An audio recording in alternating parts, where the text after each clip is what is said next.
Invisible Experts Podcast. Whoa, hello everyone.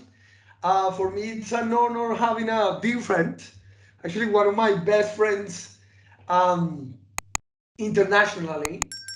And for me, it's a privilege having you here with us. I hope you guys gonna enjoy this conversation with Yash Ranga. And how are you, Yash? How's it going, man? I'm doing very well. I'm unstoppable and just in love with this existence because I'm seeing a great future ahead of us. And especially after this challenging post COVID times, I am seeing a great sensitization of this new wave of conscious leadership growing, and I'm really excited about it. Yeah. Man, thank you. Thank you for your willingness to participate and share your story. We've met, wow, like 8 years ago, right? Yeah. That's a long time. And after that, we happen to, grow in a separate way, but in the same sector, but in a different context and dimensions, which is amazing, man. I remember the day that we met you.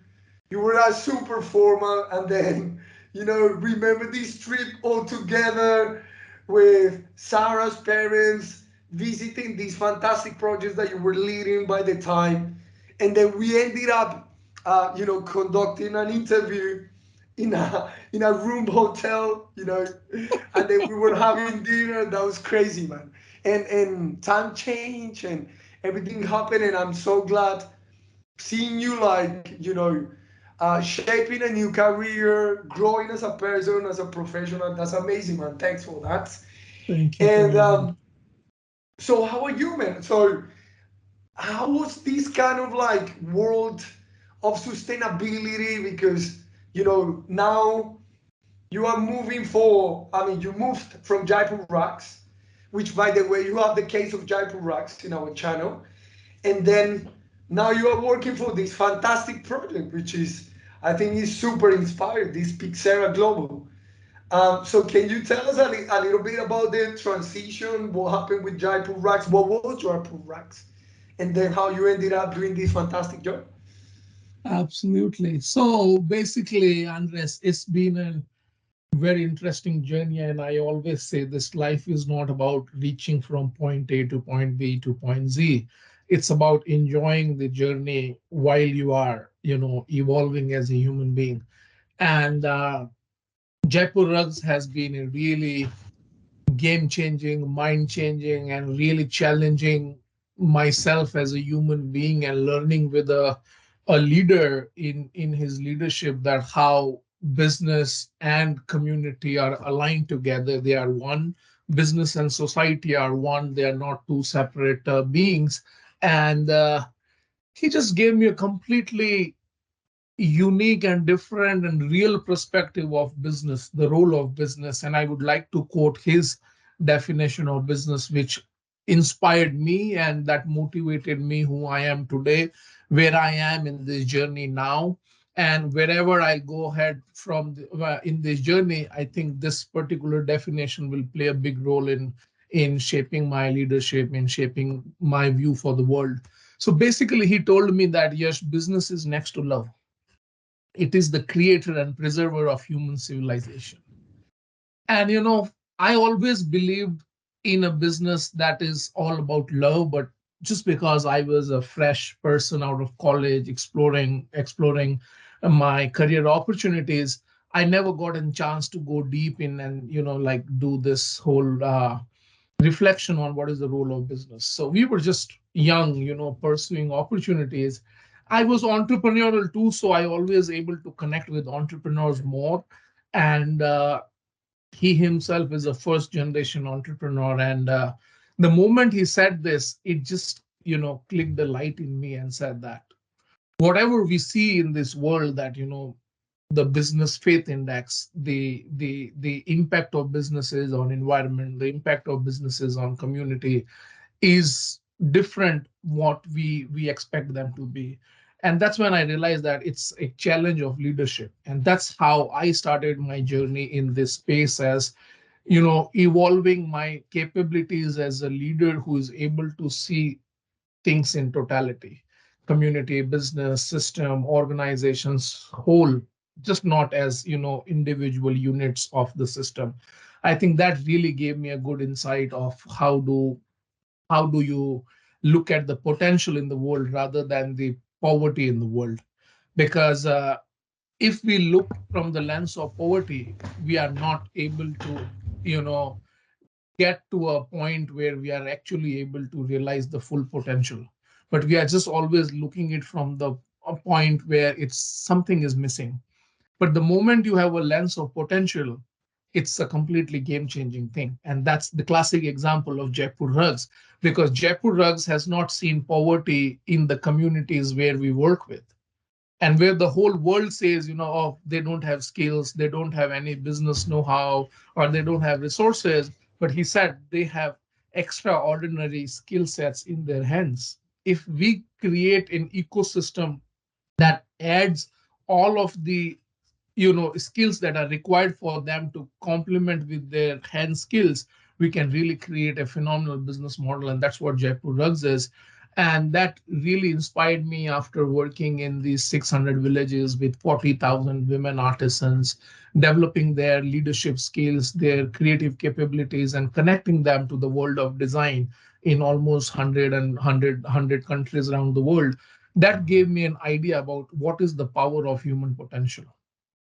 And from that journey, I personally experienced something what I call as dance with death on my birthday, 16th May, on the second COVID wave, where I was succumbed to the terrible effect of COVID on myself. Like 23% of my lungs were functioning, rest were all gone.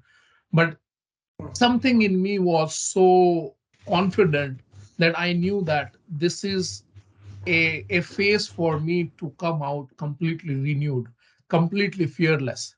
I think this is one fear of life and death, that the moment you overcome it, you just become unstoppable.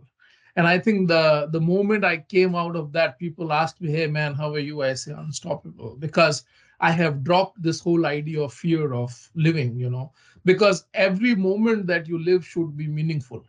Every moment you live should be like a real investment in the potential that can unlock the possibilities which we have no idea about. And the moment I came out of that experience, I called my chairman. I said that I need to really expand the horizon of my playground. I have been learning phenomenally well in this, creative economy space. But I think post COVID, a lot of things has changed in me that makes me to be engaged and involved, and working on bigger challenges like climate change, bigger challenges like digital divide, digital challenges like access to economic opportunities, challenges like diversity, inclusion, all of that kind of stuff. And I said, you have taught me to look things from totality, and I think now it's time for me to look things from a broader perspective. And that's how, in my search to figure out my new playground, my new organization, I had a very interesting conversation with the leadership at PYXERA Global. So PYXERA Global was not new to me. I have been working with them as collaborators, as partners, as as industry friends for a very long time, even at my role at Jaipur Rugs. And I was very fascinated from their journey. And with that incredible journey that they have, Pixara Global has as an organization, I'm extremely fascinated by the leadership that Pixara Global executive leadership team bring to the world, and how they look at impact, and how they bring in the best of business and the best of community to solve the world's most pressing challenges, one community at a time. And that's what the mission statement of Pixara Global is. And I just felt that this is a perfect marriage where there is there is a system, and there is a group of pragmatic leaders who are so fearless and just bringing in the real stakeholders, which is the business and communities, the power of both to address these most pressing challenges. And the beautiful thing of that struck me more was, every time I asked PYXERA Global, what challenges you care about most, and they said, no, we don't care about one specific challenges. We are sector agnostic. We care about the challenges that we can address systemically, and that's what just made me feel that what is the what is how can it be more how can it not be interesting to be engaged in a system that has ability to look at problems from a bigger lens, and then able to bring all the stakeholders that are required on the table to address those problems in a systemic way. And that's how I started my career at PYXERA Global. It's been close to 2 years now. I'm working as the director of strategy and innovation, scaling up our impact in India. And as an organization, PYXERA Global has worked in more than 100 countries, 33 years now, bringing in the best of partners from Fortune 100 sector, Fortune 100 companies. So 40 of the Fortune 100 companies are our clients. We work a lot Amazing. with governments, social enterprises, NGOs. So it's a phenomenal community of very We strong we family. we're gonna talk about PYXERA Global afterwards, but I want to just keep talking about your journey, man, because Yeah. what I really like is this kid from Jaipur, who was like learning technology, because I know you have a bachelor in tech and software engineering, right? Yeah. And then how these kids who was meant to work in computers ending up working with communities and try to be this kind of agent of change and um, perhaps try to improve the world, right? Especially with an Indian ecosystem, which sometimes it can be rough, it can be challenging. So what happened, man? What happened with the computers and all the technology and so on, man? So to be honest, man, I never was, inclined towards the long-term career in tech industry. I somehow was always a creative bent as an theater artist. So my passion was in theater, and my other side, the warrior in me, was like a professional boxer. So it was a very unique blend of craft and this contending sport. And but somehow, this Indian cultural traditional family system, where that was a norm, that if you are an engineer, you have a very sound, career ahead of you, and somehow your parents want you to be insured with a soundproof career ahead of you. So that's how I ended up in engineering, but I never enjoyed that. But again, I was super fortunate to start my career after my engineering, do an entrepreneurial stint with in education consulting for almost a couple of years, super successful, profitable there. But that's when I realized that, man, it's time for me to go and learn how it looks from the other side of the table. So how it feels to be, working with a boss, or with group of bosses, or like this whole team and an organization. And that's how I decided to start my journey in MBA. And while I was doing MBA, again, like any other young MBA grad, I was looking for a bright career for me, and tech gave me the brightest career at that point of time. And I ended up working as an innovation and marketing consultant for one of the best unique boutique tech companies based out of Valley. And they were doing phenomenal work that time, disruptions in big data, uh, machine learning, predictive analytics. But my job was there to make people not to believe on their hearts, and to believe on AI and machine learning. And I was doing it well, but somehow it was not resonating well with my own nature. As a theater artist, as an boxer, I always listened to my intuition first, and then I combined my intuition with my logical ability. And that's how I always, evolved as a human being. But now I'm doing something where there is no intuition is just kept, freezed, and then it's just the logic you are selling to the world. And I said, man, that's not the right use of my time. No matter how good money you make, how prospective good career you have, but till the time you're not content with yourself inside, everything outside that you do is waste of time. And life is precious for me, and that's what made me realize. And I just, on a very interesting business trip, I decided to go for an inner engineering journey, and I ended up at a meditation resort and just doing meditation.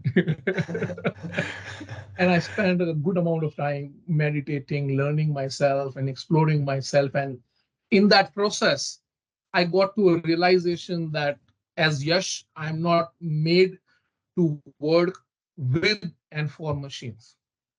I am made to work with human beings. I was extremely clear that I am not made to work for human beings.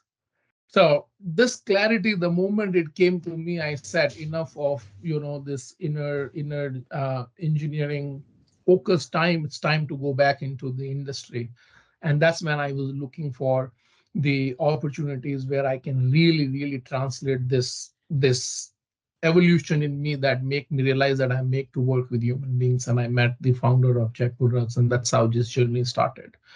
And he also told me all about intuitions, the potential of love and compassion, and how love and compassion can translate to organizational top line, bottom line needs. But at the same time, this whole idea can translate the potential in people which are not considered important or which are not part of the main formal economy. But how can you create innovative businesses from this space? And that's been my journey basically. Yeah. Wow. So listen, man, why do you think it's so important to, like develop an ecosystem, where people get empowered and they solve their problems themselves? Because, like, from our sector, I mean, donations and this kind of paternal work, it doesn't it doesn't resonate us, right? Am I right? So I want to ask you from your perspective, why is so important to, give the pole to fish rather than give people the fish to eat? So you know what the thing is, the most important part is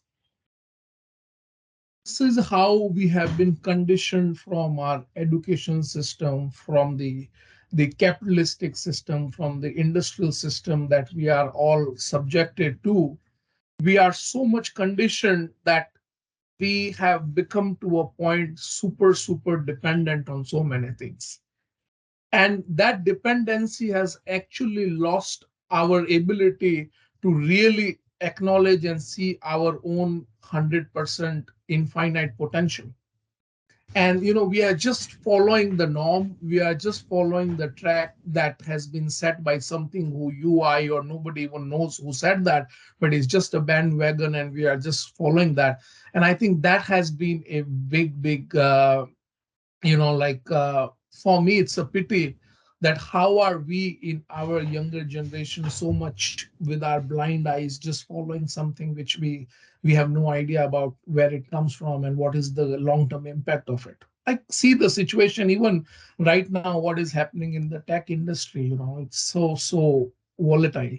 So that's what really made me curious about the fact that how do we address these kind of problems? How do we really connect your own life aspiration and everything that you do in your professional sphere is one? Because somehow, when I used to hear this word that you have your professional life, you have a personal life, you have a social life, I was really worried that how can I break myself into several yashes? I'm one. I can't be different when I'm at home. I can't be different when I'm work. If I'm different, I'm hiding something. Something is not 100%. Something is not real.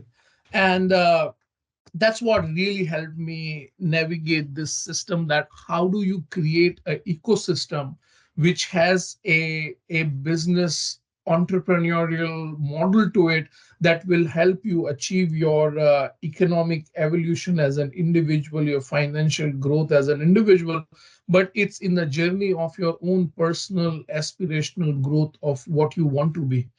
And for me that was critical. And in the sectors that you mentioned and in our space, in social entrepreneur, social enterprises, it's somehow this whole dependency thing has still not been addressed enough mindset level. It has been addressed at skill set level, it has been addressed at business innovation level, but again it's all about mindset, and we need to work and challenge the mindset more. And like you have been a witness of this, like since I started this journey in social enterprise space, I always used to challenge and ask this question that why are not there Fortune social enterprises in the world?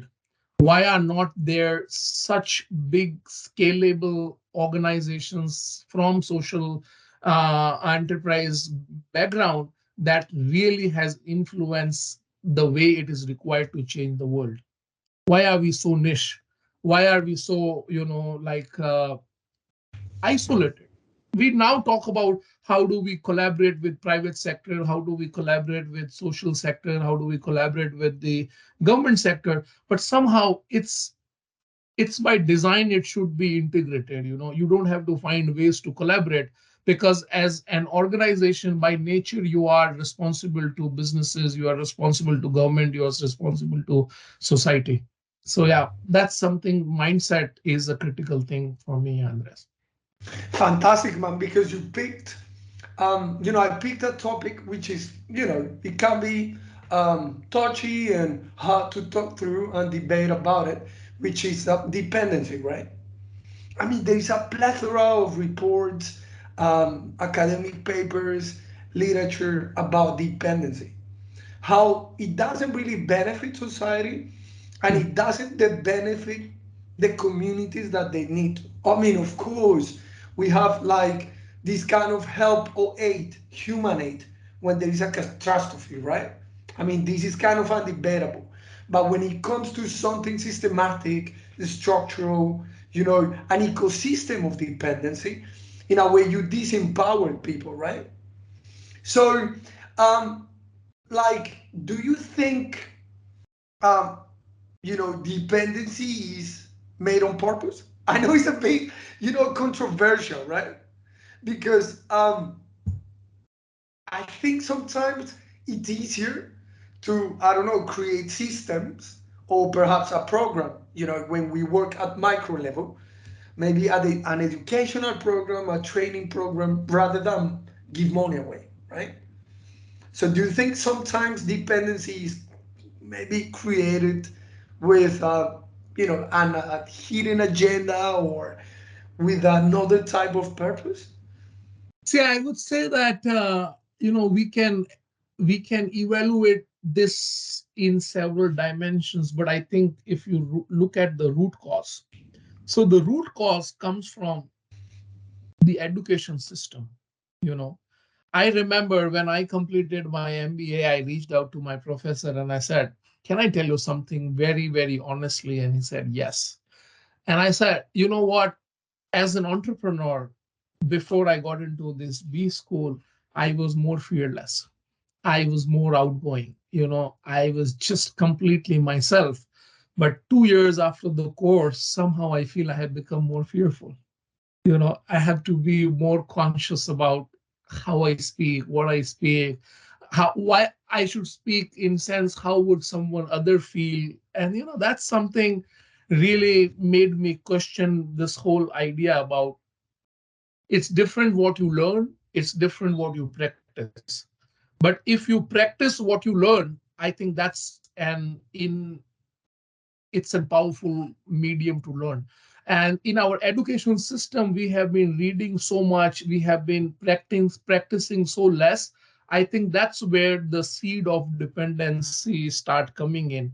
But then as you grow, as you evolve, and you become part of different systems, and you are driven from some sort of fear in you, you want to keep that dependency by the design of the system.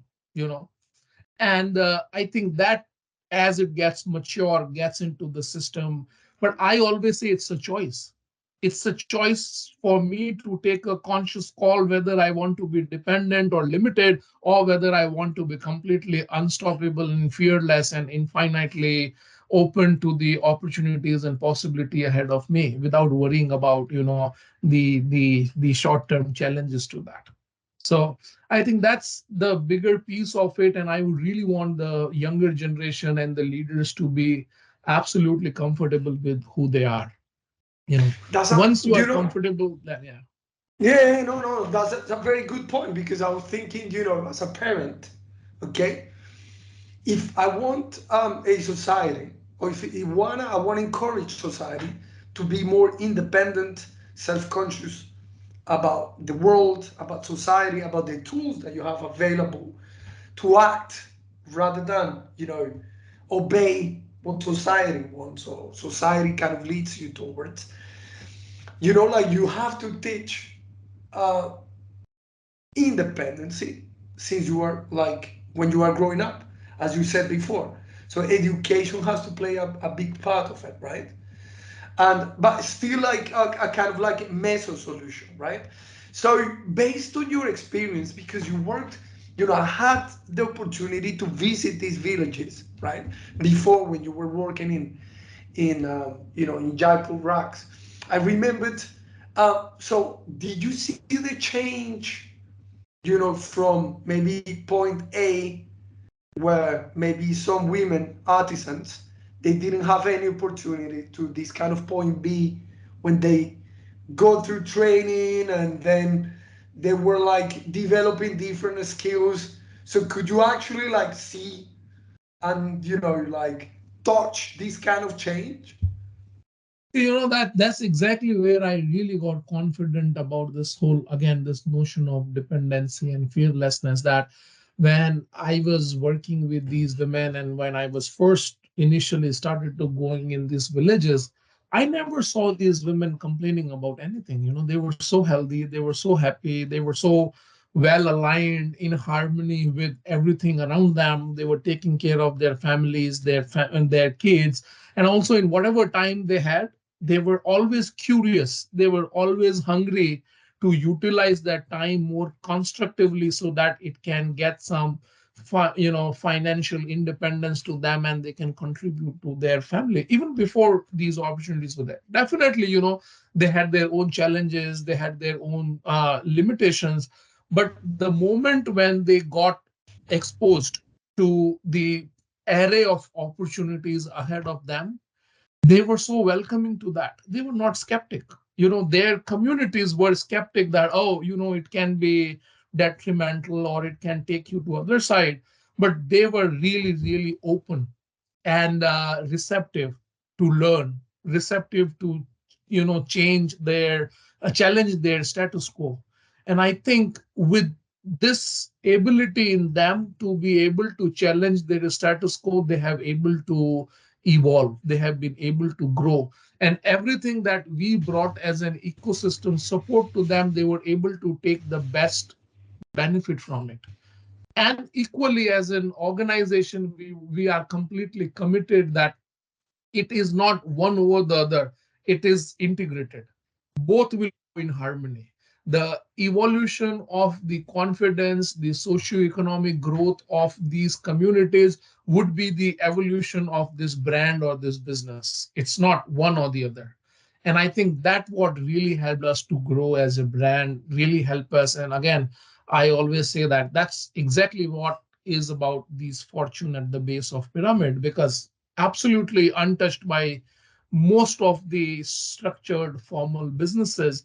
But then when you really enter into the depths of the potential, you see that a business model like Jaipur Rugs, or a business model like Lijjat Papad, or a business model like Fab India, or such kind of business models come from these people. Wow, very interesting. I want to ask you something like, like, I mean, of course, um, as someone like you who have visited, worked, and collaborated with people from all over the world with different cultural backgrounds, perhaps different types of faith and beliefs, philosophies, right? And I want to ask you about India, okay? Of course, India is massive, right?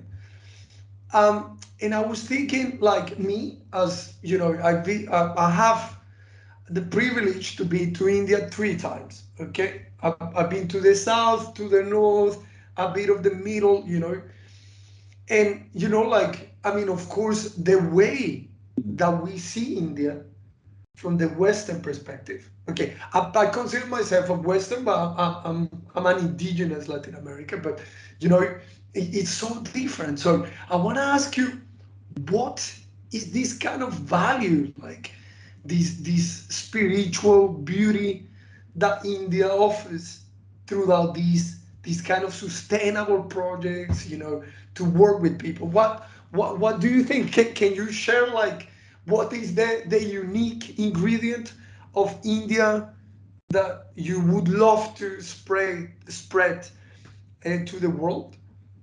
I think the most unique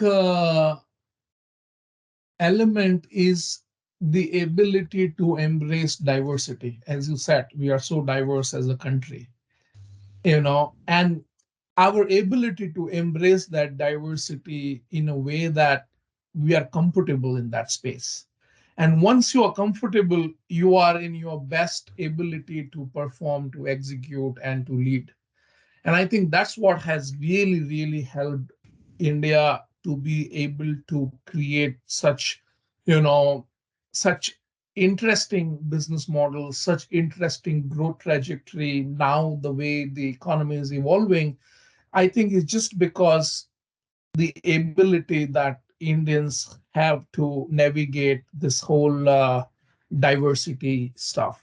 And another thing that I really like about this spiritual connect is that, everyone across the length breadth of the country, if you look at, know what their core is, know what their roots are. They are not in a identity crisis phase. So once you are not in that phase, you are actually able to really channelize your energy in more constructive, more progressive, more growth avenues, rather than, just struggling to first figure out who I am. So I think that background from our ages really help us to be on a foot, rather than to be, sometimes I see, and that's why I challenge this whole global leadership notion around, prosperity can only come from competition. I don't think that's true, because this whole idea and notion of prosperity through competition has actually created all these challenges that we are struggling as a planet, you know but India has a very interesting approach for prosperity. And again, it's not a just a recent time, but that's how we have evolved as in civilization, that for us prosperity is always through cooperation. And when you Exactly. are cooperating and then evolving and then prospering, I think that's by design is sustainable, that's by design inclusive, that's by design systemic. And again, like, it has its own challenges, but the way economies are opening up, the way the relationship with different countries and different stakeholders is evolving, you get the best benefit of it. Fantastic. Okay, look, so you have your project. Now you're working for another project or for another organization. And you try to develop this ecosystem to push people to bring out the best. And in the meantime, you try to address some societal challenges.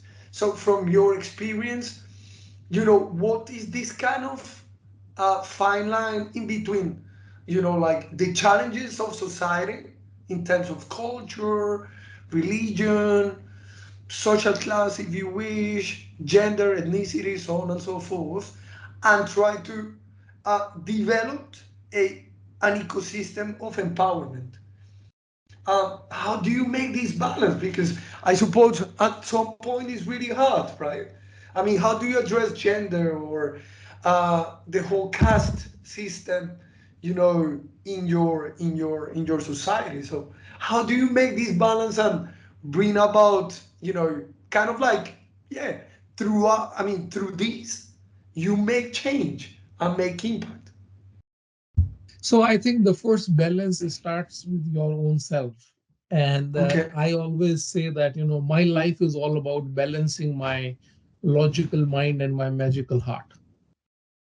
And that's exactly my philosophy for everything that I see, I do, and I lead with, because, you know, that's the beauty of the world we live in, that it's such diverse by its element, that there are a lot of logical elements, and then there are a lot of magical elements. And magic is not a philosophical subject, especially coming out of that dance with death from my experience in ICU. I say now magic is nothing but it's a shift in perception from fear to love. And if you lead with love, if you organize with love, I think all of these challenges or all of these limitations, I would say, would be overcome naturally. And more importantly, what I've realized is that most of the time we invest the most important chunk of that piece of time and resource and energy in figuring out how we will do it, how we will able to accomplish this, because we have these roadblocks or challenges ahead of that. But what I have realized is that it's not worth it to put so much of emphasis on how. The moment you get your why sorted, why you want to do it, why it is important, why if I do something will have what impact on planet, what impact on people, what impact on profit, and what impact of policy. If that why is sorted, how becomes easy, and it will fall in place. It's just the moment you unlock and embrace the uncertainties, you just get to the evolutionary phase of it. And that has, for me, my philosophy to see these opportunities and embrace it from the way of why I'm doing it. And if that is clear, I think all of these, I would say, regional or global challenges are still there, but they are not such big of a roadblock. They are just an extraordinary learning opportunity for me. Wow. Thank you, man. Do you have any like, because of course you've been working in the sector for 15 years. Could you share like one maybe life changing experience through this work with community? Something that kind of like, wow, that's a wake up call. See, Do you I have would any say that almost every interaction with community, because when you interact, engage with community, you are actually engaging with the wisdom. You are not engaging with the knowledge only.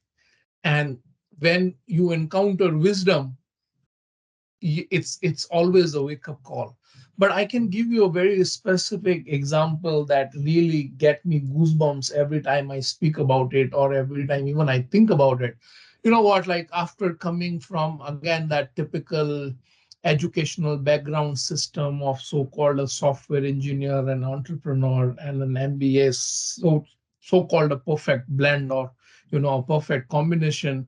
And when I first time went to this field, and I saw these bunch of women in a class after work, trying to learn how to read, write, do maths, basic stuff.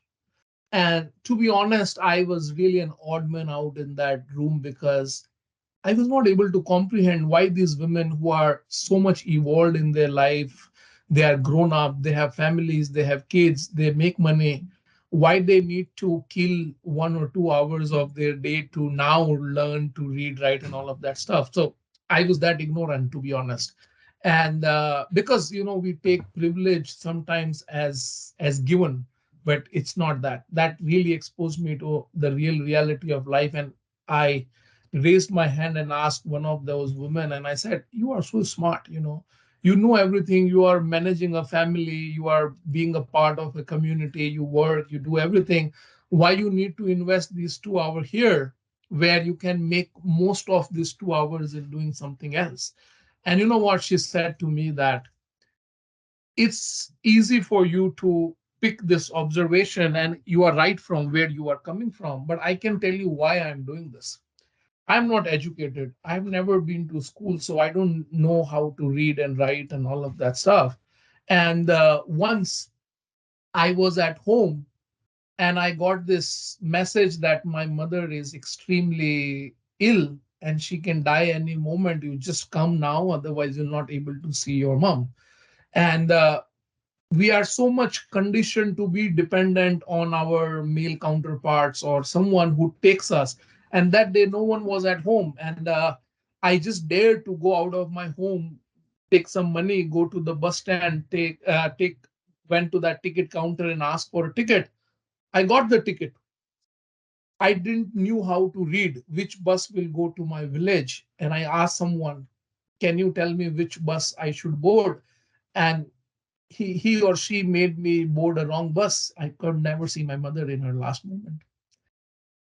That really shifted her lens, that experience that I had in my life, I would never let this experience to happen with other women. So I inspire all of these women that you never had to go to such hard experience in life to learn something. And that's what gives me goosebumps. That's the first time I got realized that what is the real meaning of empowerment. Empowerment in our terms is not about ability to make choices, but she taught me the real meaning of empowerment, which is when you have options to make choices. She made a choice, but she did have an option because of lack of her reading and writing abilities. So I think that was a life changing experience for me, where I really realized that we come with the baggage in communities.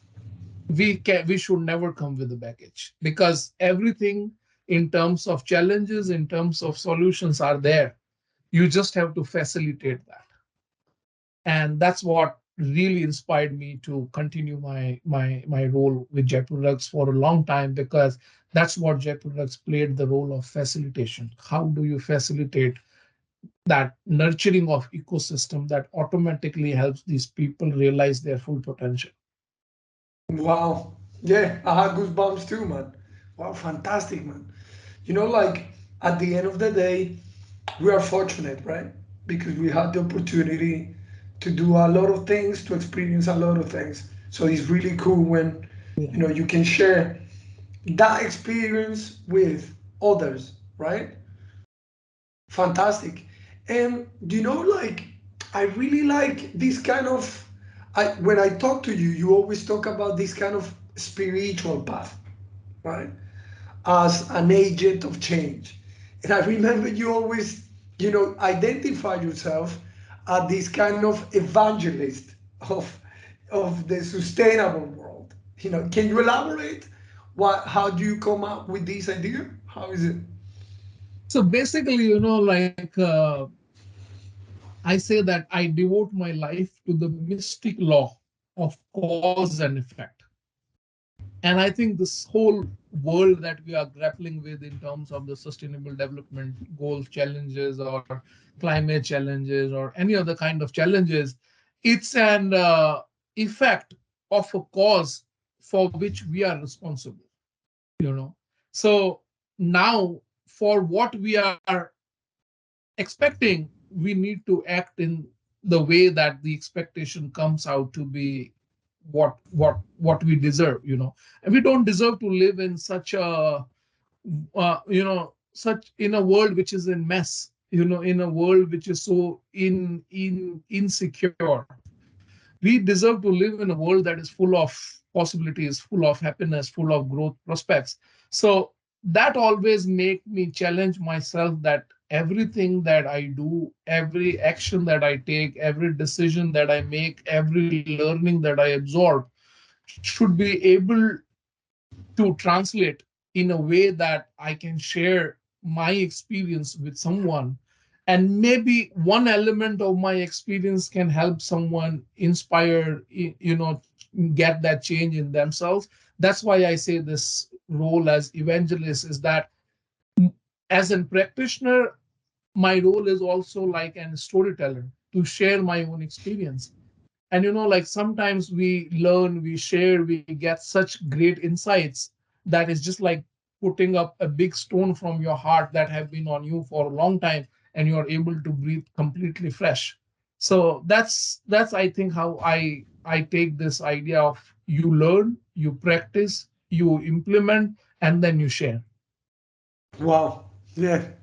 Fantastic. Look, people like us who have the experience to get to know the world from a different perspective, meeting, inspiring people, seeing different challenge around the world. How different from your perspective you see India in terms of challenges in comparison to other parts of the world? See, I would say that now, when in an era we have all become a global village, so I would say the challenges are more or less similar. The intensity can vary, the framing of those challenges can vary from country to country, culture to culture, community to community. But I think the commonality is that we are all human beings all around the world, we are same. And when we get restricted, we react, and we get support, we respond. So I think India has really come up far well from that reactionary approach to a responsive approach now, to be able to deal with the challenges that we face as a country, the growing population, the like economic opportunities, the migration challenges, the access to education, healthcare in the remotest villages because of all of these demographic challenges. But I think that has also become a very interesting learning university in itself, that we learn from our own mistakes, that we do at a smaller level, but then we make sure that we don't repeat that mistake at a regional level or a state level or a country level. And again, a leadership has to play a lot of role in that. And when I say leadership, it's just not only leadership at state or central level, but again, leadership at home, how your parents guide you, leadership at schools, your colleges, your playgrounds, your leisure times. It's super critical. And India has now been really doing well to engage the youth in the right direction, support and invest in the startup culture. So India is becoming a startup capital of the world, and a lot of funds are being mobilized, a lot of opportunities are being mobilized. The Indians who have been, leading the global organizations of the world are supporting back. So this whole interesting dynamic of exchange is really a interesting element of Indian growth, but also help us to combat the challenges that we face in a constructive way, I would say, rather than being able to react to those challenges. Fantastic.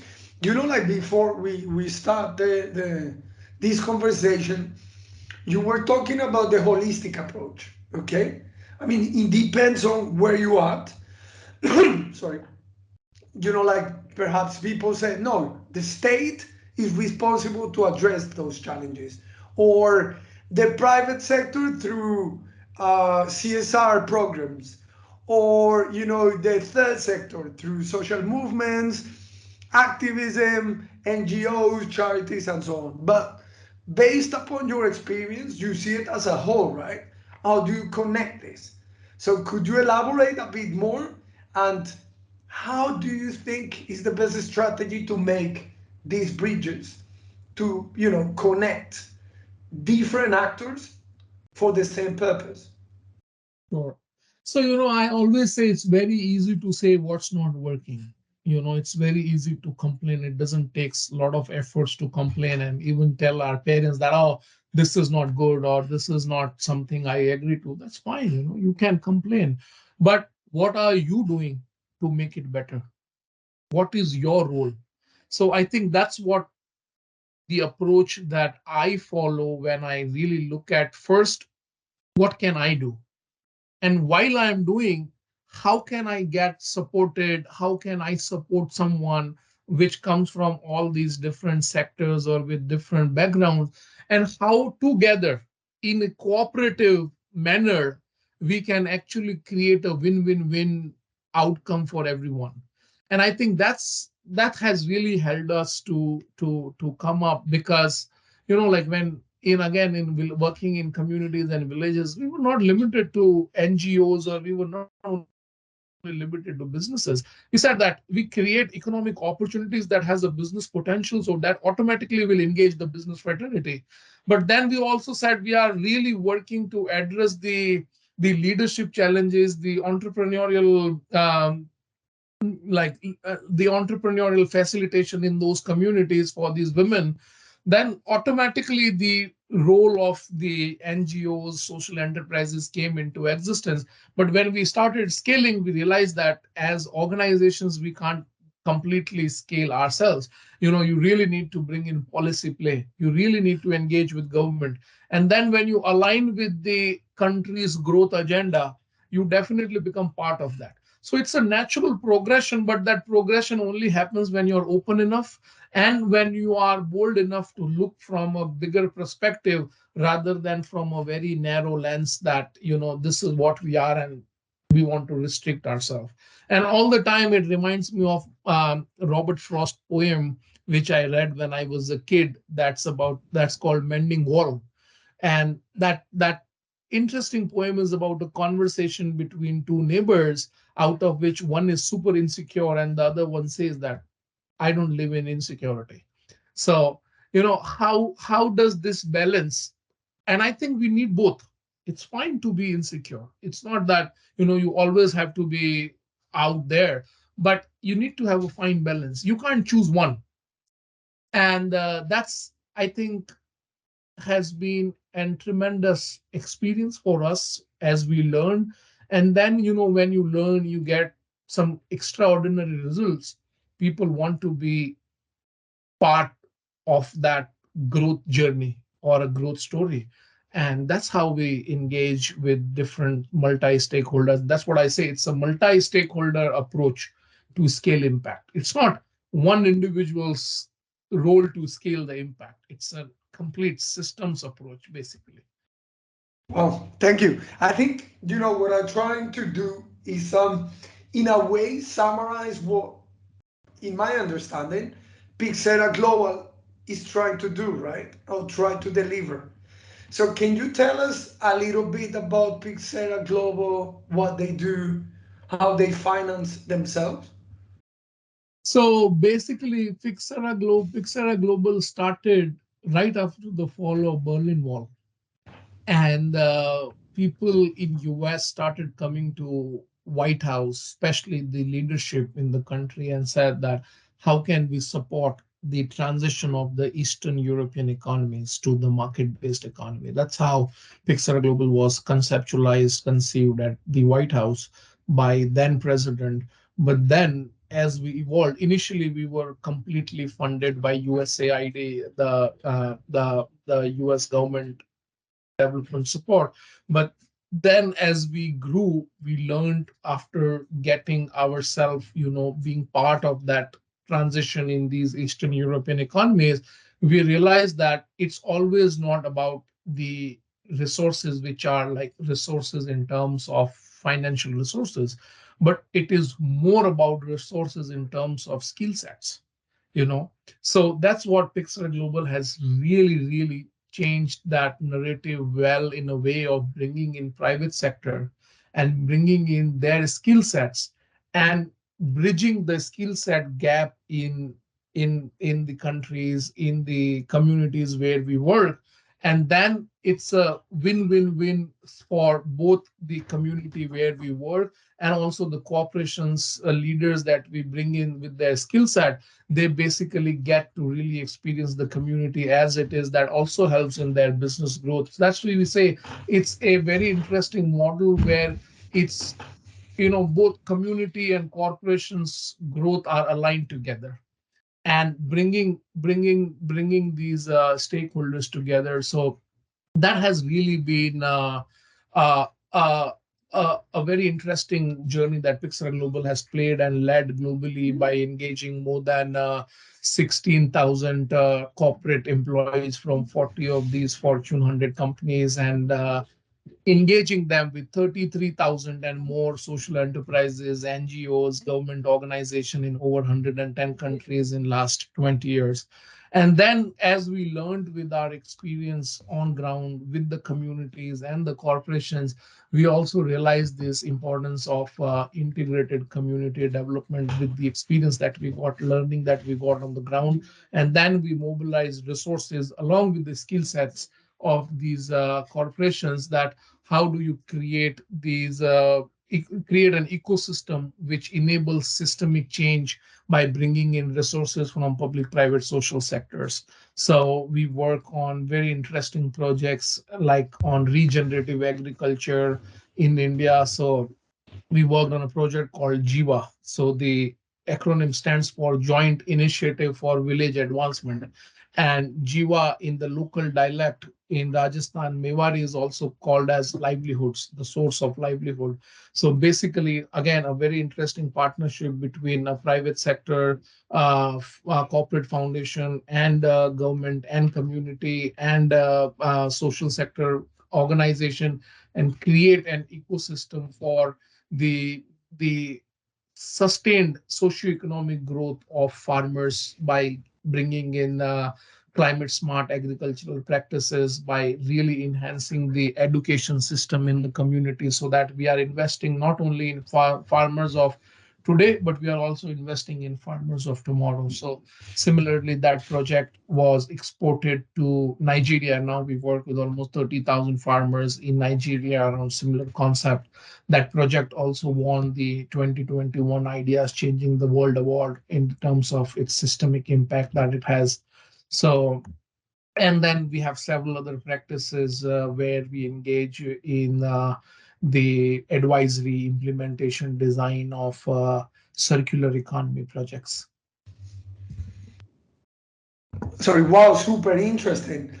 According to you guys, what are the five most urgent challenges in society nowadays? See, the like we have we are trying to address them from these four lenses that we call, first as the challenges at planet level. So climate, again, is the biggest challenge, and when we talk about climate, it has a lot to it. It's completely encompasses everything. And then second is about people. So basically, everything about economic opportunity, to access to healthcare, to digital divide, these are all that challenges that limits the people potential, basically. And the third we call about the profits, which is the sustainability element of the sustenance of social enterprises, the NGOs, and how do you create an ecosystem which is by design sustainable. And then the fourth one is policy, because when you talk about systemic change, it's just not only one project or one program or one intervention. It's basically how do you share the ripples. So policy has to play a very important role in that. And so this is how we look at these challenges in these four buckets, that again helps us to look at these challenges from a lens of totality. So climate change, economic disparity, and digital divide, food security. These are some of the major challenges that world is really grappling hard with. Fantastic, thank you. Why do you think it's effective for having business doing good? Hmm. Very interesting, because see, somebody recently asked us, we were in a group, and somebody asked us that in spite of everything that we crib about businesses, that businesses should do this, should do that, and have not done this good, and all of that kind of stuff, but still the biggest part of our lives are engaged and involved with businesses. So again, the latest Edelman report came out, and again, the faith index came that people has biggest faith and engagement with the businesses. So basically, because of the sheer presence of businesses in our daily lives, from the food we eat, to the information we consume, to the technology that helps us with our healthcare system. Everything, that clothes we wear, everything comes in from one or the other way from the businesses that are part of our system. So I think that by design, business are agent for world benefit. But then as we are evolving, our challenges are evolving, and we always, because we don't see from a long term perspective, we can get subjected to the challenges that happens to because of the concentration growth of businesses. So I think that businesses were, are, and will always be a very integral part of the human growth. But I think it's time for a conscious capitalism, conscious leadership, and a conscious approach towards growth. What is a right approach towards growth is important. And then also to be extremely conscious about, it's fine, wherever we have landed because of what we have done. We are human beings, we all do mistakes. But then how do we come together and try to find a constructive approach to address these mistakes? And some mistakes are super, super urgent, that needs an urgent action, collective action, shared wisdom. And some of the mistakes are, we can work on them over the period of time, and then we can actually land up. I always say, if the Facebooks and Googles have really, really revolutionized the way we who we are, why cannot we revolutionize the way we are looking at these 17 sustainable development goal challenges? It's not impossible. It's just the matter of fact how we look at them. Are we looking at them from the lens of poverty, or are we looking at them from the lens of potential? That's my question. If we look at them from the lens of potential, it will attract investment, and we will learn, and we'll grow, and we'll evolve. It's true. Actually, my next question was about the SDGs. So, what do you think is so important having the SDGs, in the spectrum? It's basically, it's always good to have a framework. When we talk about, again, big picture, holistic perspective, again, it could go in any dimension. You need to be, having some sort of a structure where you can measure, you can have matrices, and then you can then get your performance or your journey evaluated against some criterias. So that's how I look at these sustainable development goals, as a framework. It's a very interesting framework, which again gives you a total picture of how it will affect the livelihoods, how will affect equity, responsible production, consumption, what is the role of the partnerships for sustainable development, the impact on climate, life underwater. So again, a very interesting framework for us to keep in mind in terms of if we do it anything.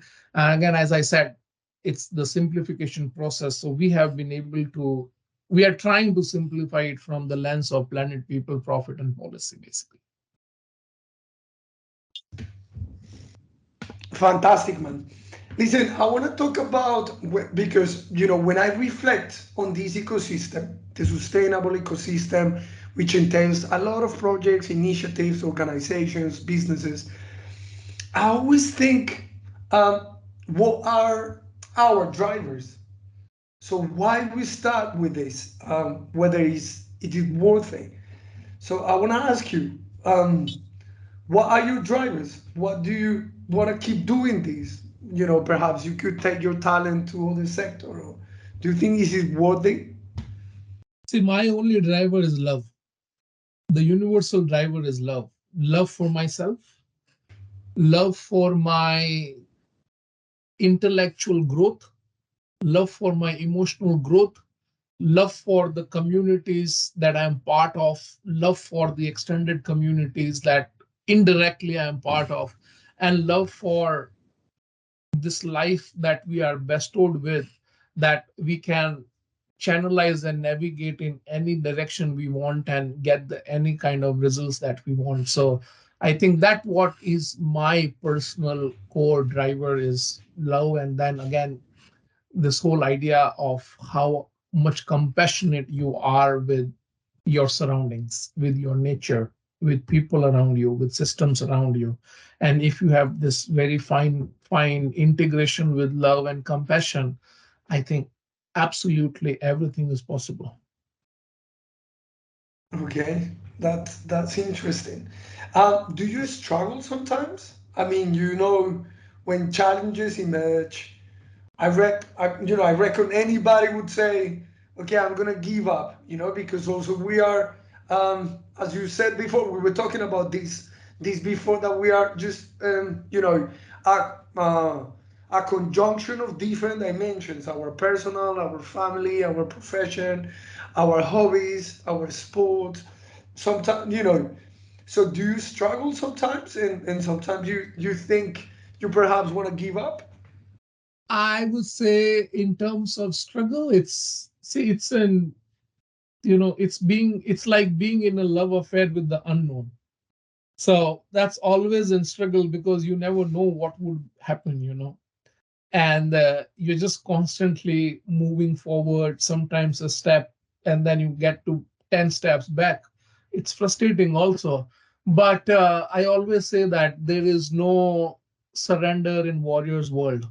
So there is no space for surrender because the commitment is so big that there is no space for that. And another reason I don't feel ever like giving up, because I know that it's just not only it's about me, it's about humanity. So the idea is much bigger than me. If it would have only about me or few people around me, possibly this idea of giving up could arise in as a human being. But when it's for a bigger purpose, there is no space for giving up. In Fantastic. the warrior's world, there is no surrender. Listen, the last question is, what book or perhaps a film or a movie that inspired you, that you'd like to share with us? What do you See, recommend like us?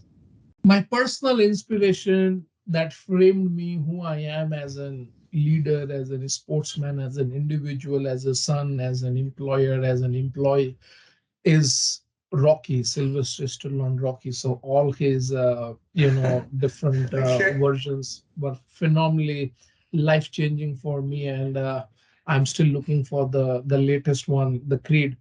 And in terms of book, I would say I have I have been really moved by C.K. Prahlad's work on fortune at the base of pyramid, and I've been fortunate enough to meet C.K. Prahlad's daughter, to learn from more from how he felt, because he passed away before I joined, and I didn't have the opportunity to meet C.K. Prahlad. But then I met his co-writer in US several times, and I really, really appreciate and learned the most out of that book, because again, that whole perspective that I say, that if we look at the world from lens of poverty, we are not able to going to reach anywhere close where we want to. But if we look from the lens of potential, we will do wonders. And that's exactly what fortune at the base of pyramid, bottom of pyramid was all about. That how do you look at the business potential of this such a huge base of population, which is almost around 2.7 billion people of the world, and translate that instead in like giving up as challenges, but actually creating successes from those spaces. And again, Jaipur Rugs is one of the classic examples from fortune at the bottom of pyramid. So that book really inspires me, and it keeps me all the time motivated. That again, when we talk about totality, it's just not the upper part of pyramid that is the world. The world is total pyramid, and the biggest chunk of the world is 2.78 billion people, which is the base of pyramid. So how do you look at it? That perspective, I think, I got from that book, and that really inspires me. Fantastic, Josh. Well, with this, we conclude. Thanks, man. It was really Thank inspired. you, brother. It's always cool to catch up, man. Thanks a lot. Pleasure. Thank you very much. It was so fun to have this conversation with you. Okay, so I'm gonna stop recording.